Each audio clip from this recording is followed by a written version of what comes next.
WIKISPEED, Lynnwood, Washington shop, July 14th, 2013. I'm here with Rob Huggins, and he's in front of our little red trailer. Rob, what did you get done on the little red trailer today? Well, we found that one of these tail lights was not working as it should. We took both the tail light assemblies apart, checked the contacts, checked the light bulbs. It turns out that it was one of the light bulbs that was at fault. The high beam was burnt out within the light bulb. And interestingly, it was affecting the behavior of the light on the other side.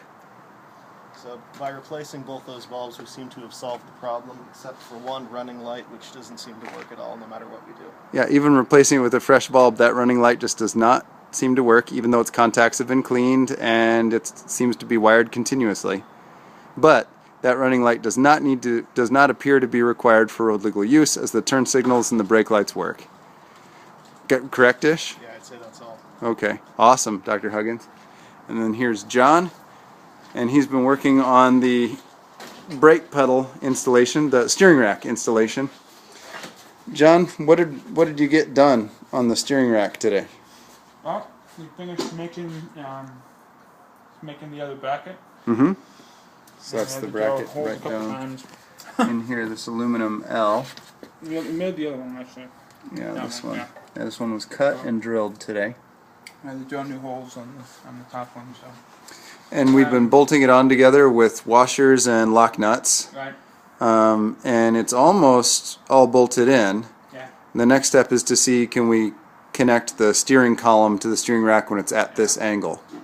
Yeah. Here's to hoping, because we previously had little aluminum triangle ramps changing the angle of the steering rack, and now we're trying it without, because those parts were difficult to machine. And we'll see if it works.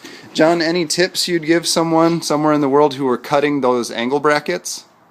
Well, yeah, I would definitely just make sure you know what you need to do before you try to just go back and forth multiple times like we did. Yeah, we certainly took it off and put it back on maybe 3 times today. We drilled holes in the wrong spot a couple of times. Yes, we did. And we actually ended up having to, we put it on and we realized that one of the side with 4 bolts was too long. It was gonna hit the ground. So we had to actually take it off and cut the end off. Right, to trim the L bracket. Yeah, so on the bracket I made, the bracket that I made, we cut it off because of something else, but it ended up working out. But the other one we just only get to. Yeah, and so here to show what you're talking about, But, these yeah, 3 so bolts now, here on the interior hold an L bracket on. Those 3 bolts on the interior hold the other L bracket on. And here's what John was just telling us about. So here's an L bracket. I'll get down under. So this was cut when we were actually making this. Yeah, so that's shorter. And see, it was a so, 6 so by I 6 ended up working angle. out, but then we realized that this was too long. So we ended up having to cut it again. Yeah.